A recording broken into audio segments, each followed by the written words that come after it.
বিসমিল্লাহির রহমানির রহিম। পৃথিবীর ইতিহাসে মানবজাতির হেদায়েতের জন্য আল্লাহ তাআলা যুগ যুগে অসংখ্য নবী এবং রাসূল পাঠিয়েছেন। উনাদের প্রত্যেকের ইতিহাসে রয়েছে তাওহীদের আহ্বান, ধৈর্যের পরীক্ষা এবং তার জাতির অবাধ্যতার করুণ পরিণতির শিক্ষা। পবিত্র কোরআনে আমার জানা মতে অন্তত 9টি সূরায় এই মহান নবীর বর্ণনা এসেছে।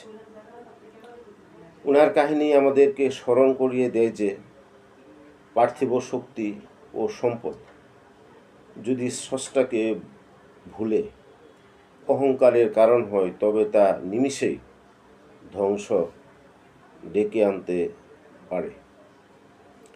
হজরত সালেহ আলাইহিস সালাম ছিলেন আরবের এক সুপ্রাচীন ও উন্নত জনপদে প্রেরিত আল্লাহর একজন সম্মানিত রাসূল।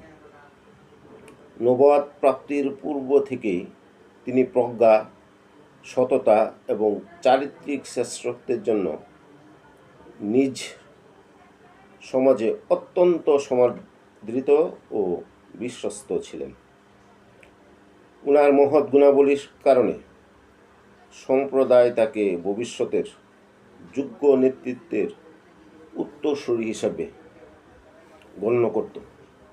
আল্লাহ তাআলা উনাকে কেবল একজন ধর্মপ্রচারক হিসাবে পাঠাননি, তিনি ছিলেন একাধারে পথ প্রদর্শক, দয়ালু সমাজ সংস্কারক এবং পরম হিতাকাঙ্ক্ষী। উনার আদর্শ বা শিক্ষার মূল ভিত্তি ছিল তাওহীদ বা একাত্মবাদ। তিনি তার জাতিকে ভোগবিলাস ও দম্ভ ত্যাগ করে একমাত্র স্রষ্টার আনুগত্য করার আহ্বান জানিয়েছিলেন। কোরআনে বর্ণিত যে ধ্বংসপ্রাপ্ত জাতির কথা রয়েছে, তাদের মধ্যে অন্যতম একটি জাতি হল সামুদ জাতি। আল্লাহ পক্ষ থেকে আসা অলৌকিক নিদর্শন দেখেও তারা সত্য প্রত্যাখ্যান করে শিরকে লিপ্ত হয়েছিল। আজ পবিত্র কোরআন, হাদিস এবং আমাদের এখানে প্রচলিত কাসাসুল আম্বিয়ার আলোকে হজরত সালেহ আলাইহিস সালাম এবং তার জাতির সেই উত্থান ও পতনের বিস্তারিত ইতিহাস নিয়ে জানতে চেষ্টা করব বা আলোচনা করব। সালেহ আলাইহিস সালাম ছিলেন হজরত নূহ আলাইহিস সালামের পুত্র শামের বংশধর। যতদূর ইতিহাস থেকে জানা যায়, তার সম্প্রদায়ের নাম ছিল সামুদ। সামের পরবর্তী বংশধরে একজন প্রতাপশালী লোক ছিল সামুদ। সেই বীর পুরুষের নামেই এই গোত্রের নামকরণ করা হয়। হজরত সালেহ আলাইহিস সালাম ছিলেন সামুদ জাতির নবী। ঐতিহাসিক সূত্র এবং কাসাসুল আম্বিয়া অনুযায়ী ওনার বংশ পরিচয়গুলো এরকম। সাধারণত এরা সাম বিন নূহ এর বংশধর। সালেহ ইবনে উবাইদ ইবনে মাসে ইবনে ওয়াইদ ইবনে হাদির ইবনে সামুদ ইবনে আসির ইবনে ইরাম ইবনে সাম ইবনে নূহ আলাইহিস সালাম। সহজভাবে বোঝার জন্য বংশের ক্রমটি এরকম হয়: নূহ আলাইহিস সালাম, সাম, ইরাম, আসির, সামুদ, যার নামে জাতির নামকরণ হয়। পরবর্তীতে হাদির, উবাইদ, মাসে, তারপরে উবাইদ, তার পরবর্তীতে হজরত সালেহ আলাইহিস সালাম। এই তালিকাগুলো বিভিন্ন গ্রন্থের সামান্য তারতম্য থাকতে পারে, কারণ প্রাচীন বংশগুলিতে এমন হয়। কারণ বিভিন্ন ঐতিহাসিক গ্রন্থে থেকে নামের কিছুটা বা তালিকার কিছুটা তারতম্য পাওয়া যায়। তবে মূল কথা কি, উভয়ই শামের বংশ থেকে এবং আরবের প্রাচীন জাতির নবী। আল্লাহই এ সম্পর্কে সবচেয়ে ভালো জানেন। সাধারণ যদি বলি যে পূর্বপুরুষ সালেহ আলাইসাল্লাম সাম বিন নূহ আলাইসাল্লামের বংশধর। শাখাগত পার্থক্য যদি লক্ষ্য করি তাহলে দেখা যায় সালেহ আলাইসাল্লাম ছিলেন ইরামের অপর পুত্র আসিরের বংশের। জাতির নামকরণটা আসছে সালেহ আলাইসাল্লাম এর জাতির নাম এই বংশেরই আদি পুরুষ এর নাম অনুসারে আসছে। সময়কাল যদি আমরা বিবেচনা করি, হুদ আলাইসাল্লামের জাতি ধ্বংস হওয়ার কয়েকশো বছর পর সালেহ আলাইসাল্লামের জাতি সামুদ মাদায়ানের সালেহ অঞ্চলে শক্তিশালী হয়ে ওঠে।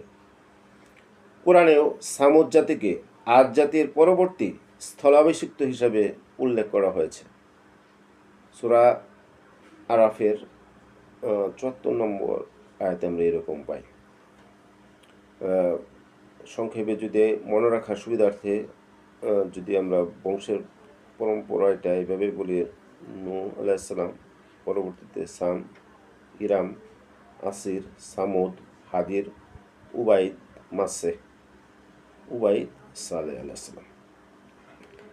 সালেহ আলাইহিসসালাম ছিলেন নিজ বংশের সবচেয়ে সৎ, পবিত্র, বুদ্ধিমান মানুষ এবং অত্যন্ত জনপ্রিয় ও নির্ভরযোগ্য ব্যক্তি। তিনি যেমন বিশুদ্ধ ভাষী ছিলেন, তেমনি ছিলেন তেজস্বী বক্তা। নবুয়ত প্রাপ্তির আগে তার জাতির লোকেরা তাকে অত্যন্ত শ্রদ্ধা করত এবং মনে করত তিনি একদিন তাদের গোত্রকে নেতৃত্ব দিবেন। পবিত্র কোরআনে সূরা হুদ ৬২ নং আয়াতে উল্লেখ আছে যে তার কওম তাকে বলেছিল, হে সালেহ, ইতিপূর্বে তোমার কাছে আমাদের অনেক আশা ছিল। সালেহ আলাইহিস সালামের ব্যক্তিগত এবং পারিবারিক জীবন সম্পর্কে পবিত্র কোরআনে বিস্তারিত কোনো বিবরণ আসেনি। তবে তাফসীরবিদ ও ঐতিহাসিক বর্ণনা এবং কাসাসুল আম্বিয়ার বিভিন্ন রেওয়ায়েত থেকে যে তথ্যগুলো পাওয়া যায় সেগুলো হচ্ছে এরকম। কোনো ঐতিহাসিক সূত্রে উনার স্ত্রীর নাম আতিকাহ বলে উল্লেখ করা হয়েছে। উনার সন্তানদের সংখ্যা বা নাম সম্পর্কে হাদিস ও কোরআনে কোনো স্পষ্ট উল্লেখ নেই। তবে কিছু বর্ণনা অনুযায়ী তার জাতির ধ্বংসের পর তার সাথে ইমানদাররা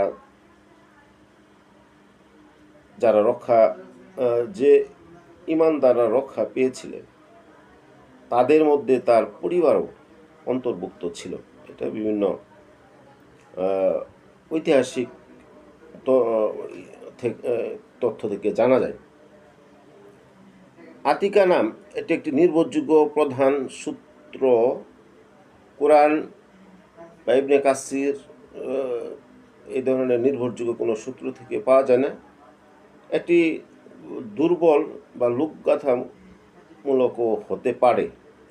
কোরআনে তার পারিবারিক জীবনের বিস্তারিত নেই। কিছু বর্ণনায় পাওয়া যায় তিনি মাত্র 16 বছর বয়সে মহান আল্লাহর পক্ষ থেকে নবুয়ত লাভ করেন এবং তার জাতির কাছে তাওহীদের দাওয়াত দিতে শুরু করেন। তিনি যৌবনকালে নবুয়ত প্রাপ্ত হন এবং বার্ধক্যকাল অবধি নিরন্তর দাওয়াত দিতে থাকেন। এগুলি হচ্ছে বিভিন্ন ঐতিহাসিক বর্ণনায় পাওয়া যায়। অধিকাংশ ইতিহাসবিদ ও কাসাসুল আম্বিয়ার বর্ণনা মতে হযরত সালেহ আলাইহিস সালাম মোট 120 বছর পৃথিবীতে অবস্থান করেছিলেন। 16 বছর বয়সে যে নবুয়াত এবং মোট 120 বছর জীবনকাল, এটি কিছু কাসাসুল আম্বিয়া এবং তাফসিরে পাওয়া যায়, কিন্তু কোরআন ও সহিহ হাদিসে সরাসরি উল্লেখ নেই। এগুলো ঐতিহাসিক, কাহিনীমূলক বর্ণনা বা যে কোনো সূত্রর মাধ্যমে এগুলি আসছে। সামুদ জাতি ধ্বংস হওয়ার পর তিনি তার অনুসারীদেরকে নিয়ে আরবের উত্তর পশ্চিমাঞ্চল ছেড়ে বর্তমান ফিলিস্তিনের রামাল্লা অঞ্চলে অথবা মক্কা মুকাররমায় হিজরত করেন। জীবনের শেষ দিনগুলো তিনি ইবাদত বন্দিগিতে অতিবাহিত করেন। শাম জাতির সম্পর্কে যদি আমরা লক্ষ্য করি, যে ইসলামী ও ঐতিহাসিক বর্ণনা অনুযায়ী শাম ছিলেন হজরত নূহ আলাইহিসসালাম এর যে 3 পুত্র ছিল, সন্তান ছিল, তাদের মধ্যে একজন। শামকে মধ্যপ্রাচ্যে, বিশেষ করে আরব ও হিব্রু জাতির আদিপিতা বলা হয় বা আদিপিতা হিসেবে গণ্য করা হয়। সিরিয়া, ফিলিস্তিন, লেবানন, জর্ডান এলাকাতে ঐতিহাসিকভাবে এগুলোকে শাম দেশ বলা হয়।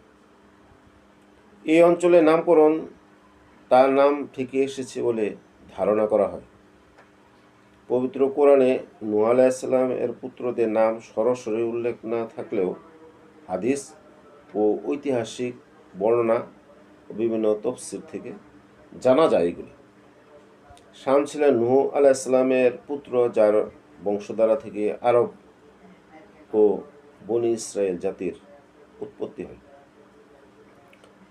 সামুদ জাতির ছিল হজরত নূহ আলাইহিসসালামের পুত্র, শামের বংশধর। এরা আদ জাতির ধ্বংসের পর পৃথিবীতে তাদের স্থলাভিষিক্ত হয় এবং ব্যাপক আধিপত্য বিস্তার করে। তারা আরবের উত্তর পশ্চিমাঞ্চলীয় আল হিজর নামক পাহাড়ি উপত্যকায় বাস করত, যা বর্তমানে সৌদি আরবের মাদায়ান সালেহ নামে পরিচিত। মদিনা এবং তাবুকের মধ্যবর্তী স্থানে অবস্থিত এই স্থানটি প্রাচীনকালে বৃহত্তর শাম বা হিজাজের সীমান্তবর্তী এলাকার অন্তর্ভুক্ত ছিল। পবিত্র কোরআন মজিদে আল হিজর নামের কিন্তু উল্লেখ আছে। সূরা হিজর 80 নম্বর আয়াতে হিজরের নামের উল্লেখ পাওয়া যায়। তারা ছিল অত্যন্ত শক্তিশালী, দীর্ঘকায় ও সুঠাম দেহের অধিকারী। তাদের প্রকৌশলবিদ্যা ও প্রস্তর খোদাই শিল্প ছিল বিশ্ববিখ্যাত। তারা সমতলে যেমন বিশাল অট্টালিকা তৈরি করত, তেমনি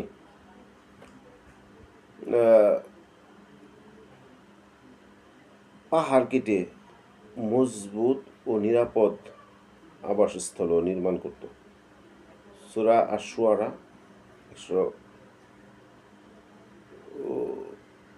149 নম্বর আয়াতে এরকম আমরা ব্যাখ্যা পাই। তাদের খোদাই করা ঘরগুলো এতই নিখুঁত ছিল যে মনে হতো তারা পাহাড়কে মাখন বা মোমের মতো কাটছে। তাদের এই আভিজাত্যপূর্ণ আবাসস্থলগুলোকে শাহী হাবিলি বলা হতো। সামুদ জাতির মূল কেন্দ্র ছিল হিজর। মাদায়ান সালেহ মূলত হিজর এলাকাকে বোঝায়। গুনাহের কাজে লিপ্ত হওয়ার কারণে আদ জাতিকে ধ্বংস করার পর আল্লাহ তাআলা সামুদ জাতিকে প্রভাব প্রতিপত্তি দান করেন। তারা প্রচুর ধন সম্পদের অধিকারী হয়ে অত্যন্ত বিলাসী জীবনযাপন করতে লাগলো, কিন্তু পার্থিব বিত্ত বৈভব ও ধনৈশ্বর্যের পরিণতি অধিকাংশ ক্ষেত্রে অশুভ হয়ে থাকে। তারা আল্লাহর তাওহীদ বলে মূর্তি পূজা লিপ্ত হয় এবং দম্ভ ভরে বলতো, আমাদের চেয়ে শক্তিশালী আর কি আছে? কৌমে নুহের কঠিন শাস্তি এবং কৌমে আদের নিশ্চিহ্ন হওয়ার ঘটনা তাদের কাছে জানা থাকা সত্ত্বেও তারা পিছনের কথা ভুলে গেল। তাদের সমাজে কোনো প্রকার ন্যায় বিচার ছিল না। ধনী ও প্রভাবশালীদেরকে সুযোগ সুবিধা দেওয়া হতো, গরিব ও দুর্বল জাতিদের প্রতি জুলুম করা হতো।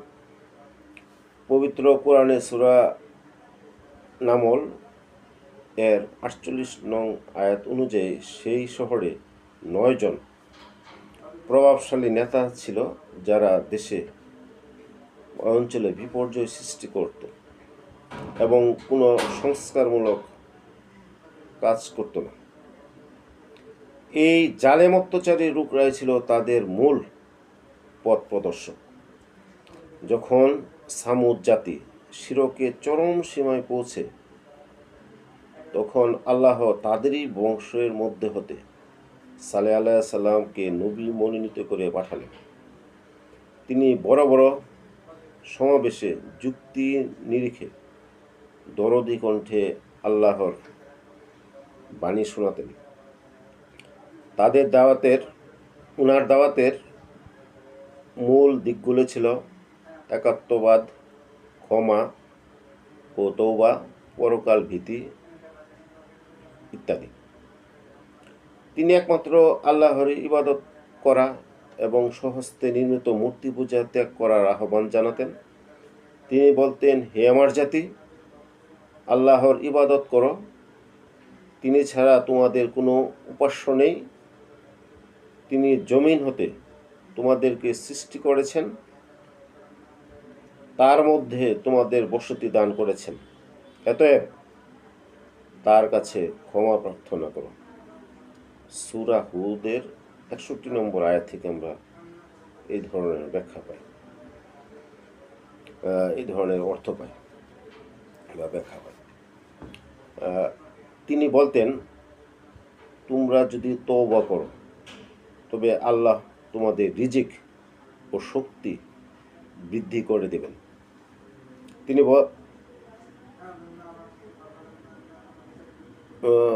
তিনি স্পষ্ট বলেছিলেন, হে আমার সম্প্রদায়, আমি এর পরিবর্তে তোমাদের নিকট কোনো শ্রমফল বা পারিশ্রমিক চাই না।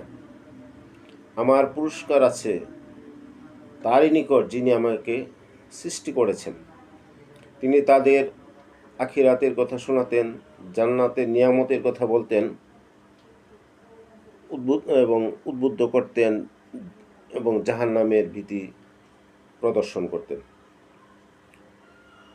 কওমের দুর্বল ও দরিদ্র শ্রেণীর লোকেরা তার উপর ঈমান আনলেও শক্তিশালী, দাম্ভিক ও নেতৃত্ব যারা দিতেন বা নেতৃস্থানীয় লোকেরা তাকে অস্বীকার করে, তারা তাকে অকল্যাণের প্রতীক এবং মহামিথ্যাবাদী বলে গালি দেয়।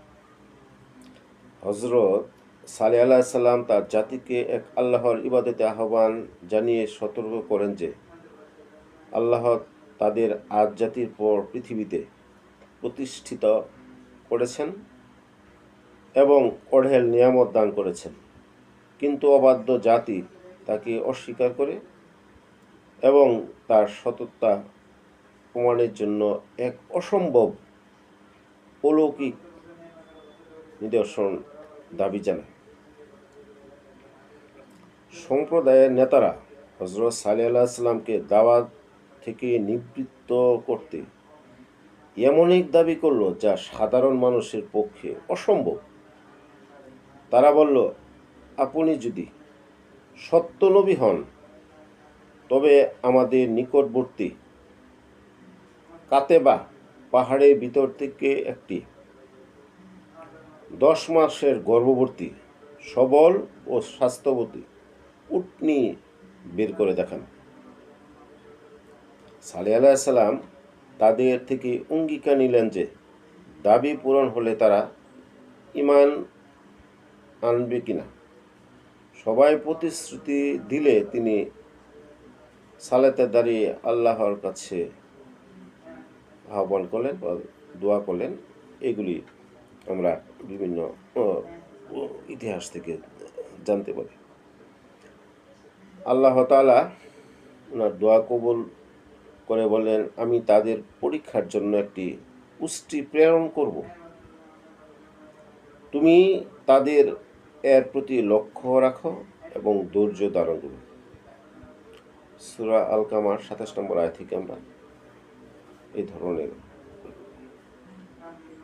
অর্থ পাই। কিছুক্ষণের মধ্যে পাহাড়ের গায়ে কম্পন দেখা দিল এবং পাহাড় চিরে এক বিশাল ও জ্যান্ত উটনি বেরিয়ে আসলো। এই অলৌকিক মুজিজা দেখে অনেকেই ঈমান আনলেও প্রধান ধর্মনেতা ও প্রভাবশালী সমাজ নেতারা অহংকারে লিপ্ত থেকে সত্য গ্রহণে বাধা দিল। কোরআনের এই উটনিকে নাকাতুল্লাহ বা আল্লাহর উটনি বলা হয়েছে। আল্লাহ তাআলা এই উটনি এবং সম্প্রদায়ের লোকদের জন্য পানির পালা নির্দিষ্ট করে দিয়েছিলেন। সূরা আল কামার ২৮ নম্বর আয়াত। সালেহ আলাইহিস সালামকে নির্দেশ দিলেন এরূপ, একদিন উটনি কূপের পানি পান করবে এবং পরের দিন জাতির অন্যান্যরা পানি নেবে কূপ থেকে। উষ্ট্রি যেদিন পানি পান করত সেই দিন সে একাই পুরো কূপের পানি শেষ করে ফেলত। তবে ওই দিন উটনিটি পুরো জাতিকে প্রচুর পরিমাণ দুধ দিত, যা দিয়ে তারা তাদের সমস্ত পাত্র ভরে নিতে পারত। সালেহ আলাইহিস সালাম তাদের বারবার সতর্ক করে বলেন, এটি আল্লাহর উটনি, তোমাদের জন্য নিদর্শন, সুতরাং তাকে আল্লাহর জমিনে বিচরণ করতে দাও এবং তাকে কোনো ক্ষতি করো না, অন্যথায় তোমাদের নিকটবর্তী শাস্তি গ্রাস করবে। সূরা হুদ ৬৪ নম্বর আয়াত।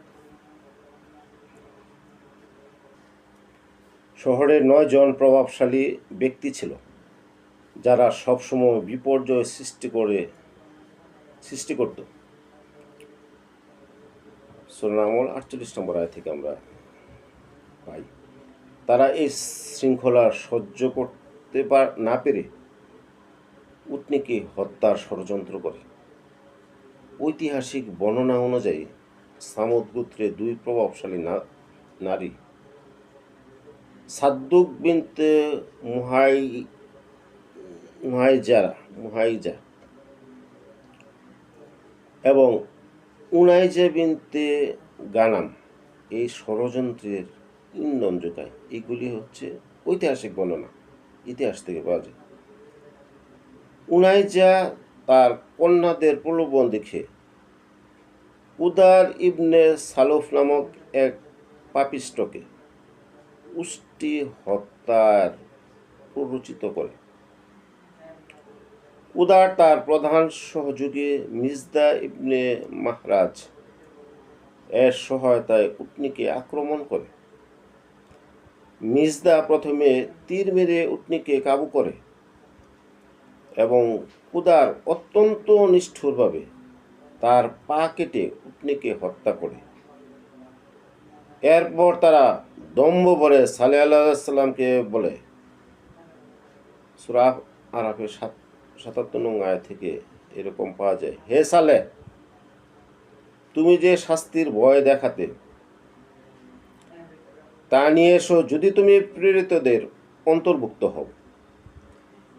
ষড়যন্ত্রকারী পুরুষ উদার ইবনে সালুফ, মিজদা ইবনে মাহরাজ এবং ষড়যন্ত্রকারী নারী সাদ্দুক ও উনাইজা, এই নামগুলো সরাসরি কোরআনে নেই।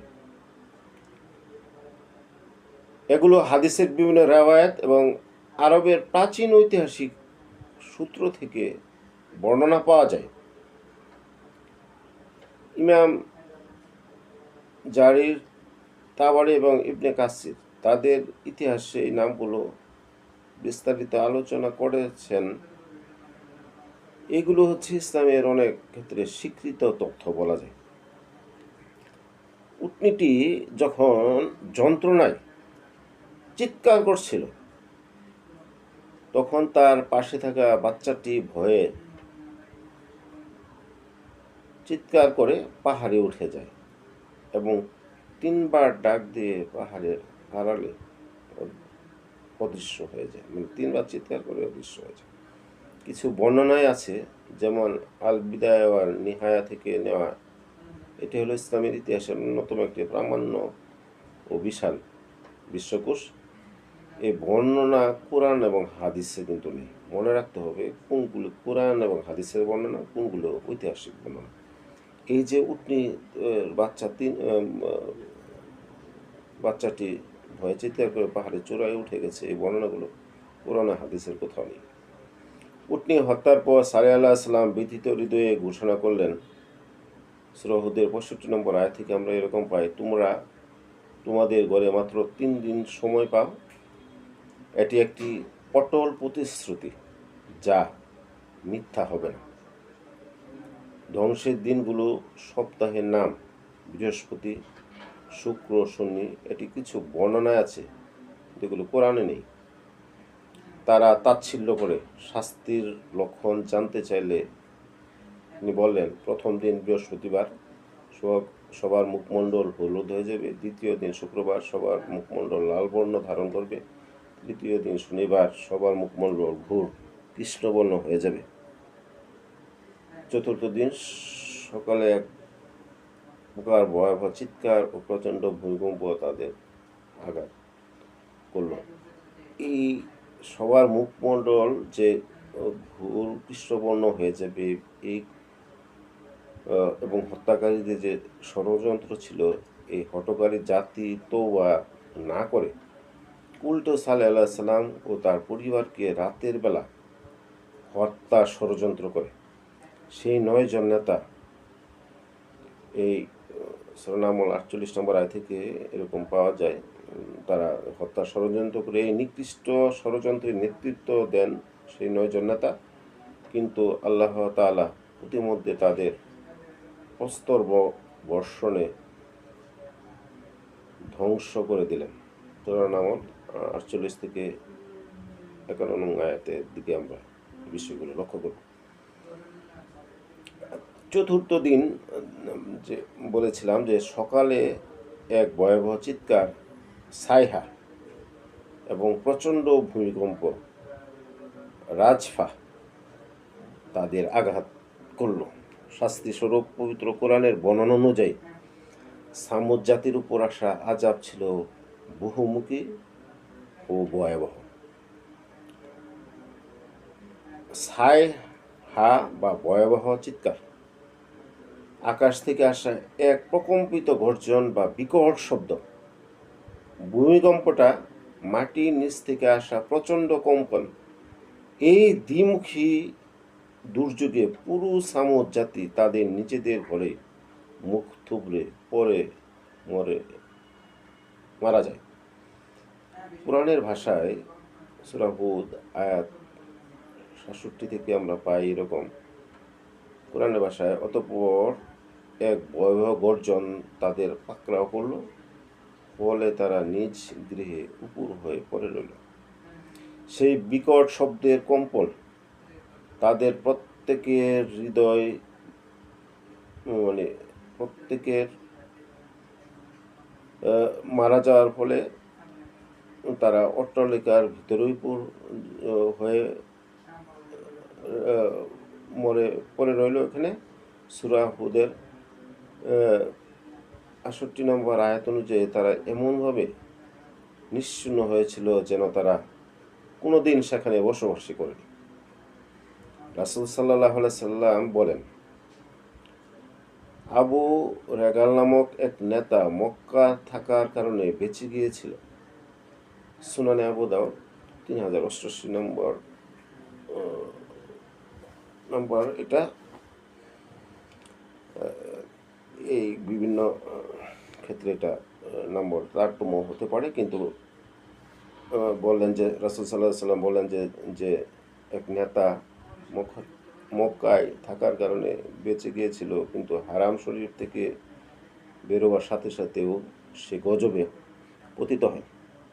আল্লাহ অসীম রহমতে সালেহ আলাইহিস সালাম এবং তার সাথী মুমিনরা এই ধ্বংসলীলা থেকে অলৌকিকভাবে রক্ষা পান। কোরআনে বলা, ধ্বংসস্তূপের দিকে তাকিয়ে সালেহ আলাইহিস সালাম ব্যথিত চিত্তে আক্ষেপ করে বলেছিলেন, হে আমার জাতি, আমি তো তোমাদের কাছে আমার প্রভুর বাণী পৌঁছে দিয়েছিলাম এবং তোমাদের হিতাকাঙ্ক্ষী হয়েছিলাম, কিন্তু তোমরা হিতাকাঙ্ক্ষীদের পছন্দ করো না। সূরা আল আরাফ ৭৯ নম্বর আয়াত থেকে আমরা এরকম বর্ণনা পাই। হযরত সালেহ আলাইহিস সালামের দাওয়াত ও ওনার জাতির পরিণতির মাঝে মানব জাতির জন্য গভীর শিক্ষণীয় দিক নিহিত রয়েছে।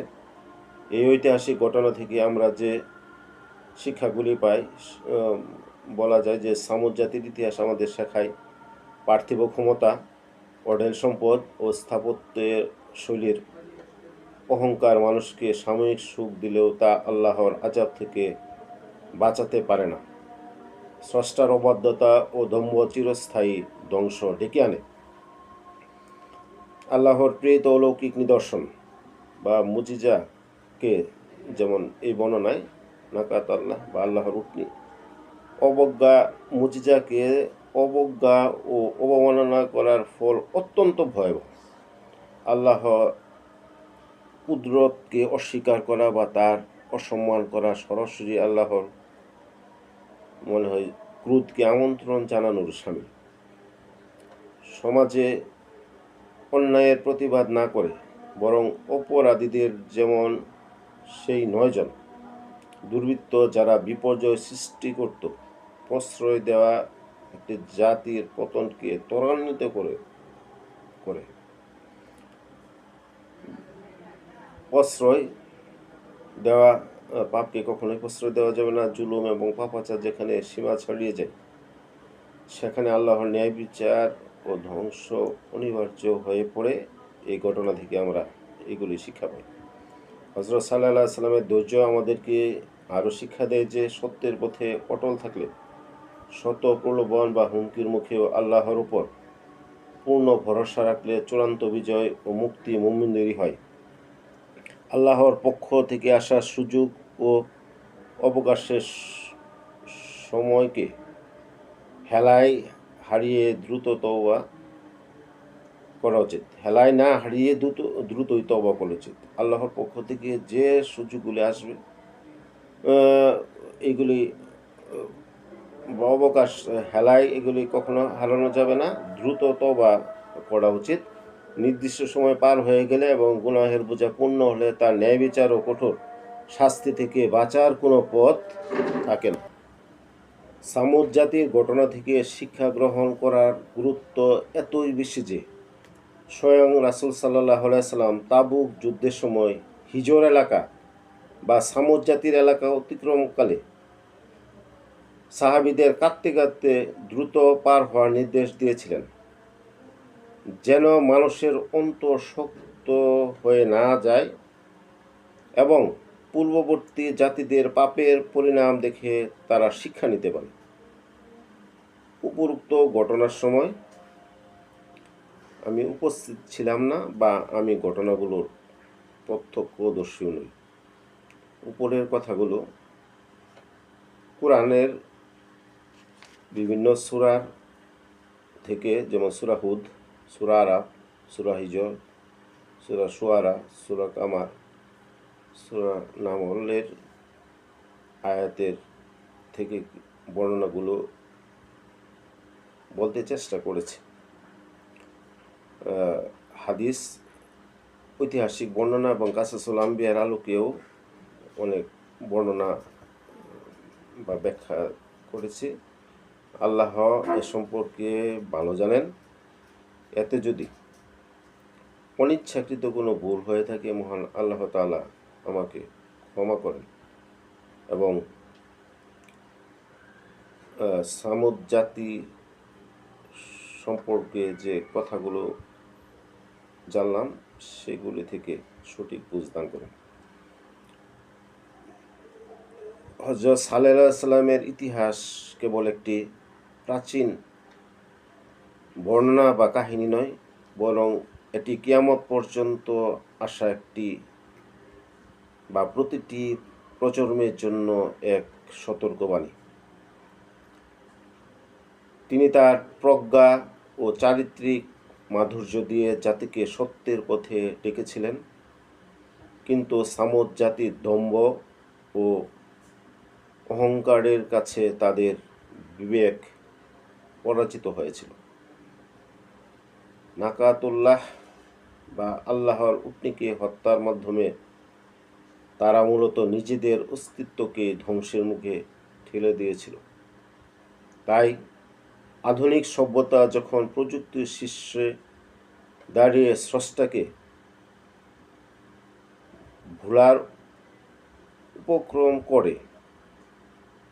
ভুলে যাওয়ার উপক্রম করে, তখন সালেহ আলাইহিস সালামের সেই সাহসী কণ্ঠস্বর আমাদের পুনরায় তাওহীদ ও বিনয় প্রদর্শনের পথ দেখায়।